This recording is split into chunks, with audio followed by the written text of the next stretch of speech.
Protests in Iran continue after the death of a woman in police custody. Eyewitnesses say protesters forced police out of this car and flipped it.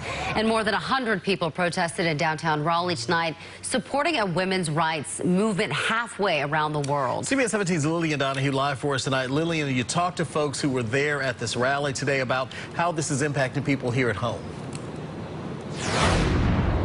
Yeah, many of the Iranian Americans I spoke with tonight said that they're fearful for the safety of their loved ones, especially as those protests continue all over the world against the country's government regulation on women.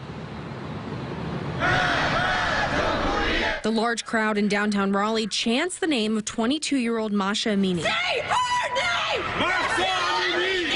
Amini reportedly died days after being arrested this month in Iran's capital for not wearing a hijab or head covering correctly, which has been legally required in the country for decades. And it is not just that case. It's been more than 43 years that we are in this situation. Her death has sparked anti-government protests across Iran and in large European and American cities.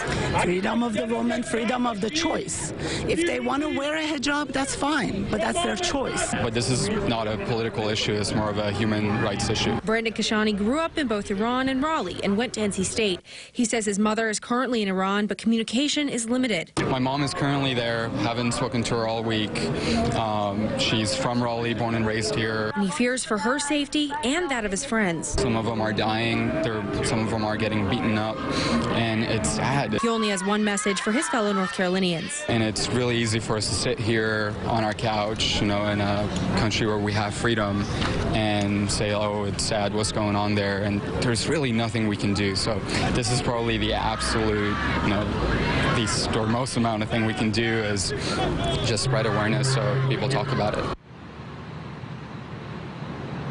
And tonight's rally lasted an hour and a half, ended around 7:30 this evening. Reporting live in downtown Raleigh, Lillian Donahue, CBS 17 News. All right, Lillian, thank you. Appreciate it.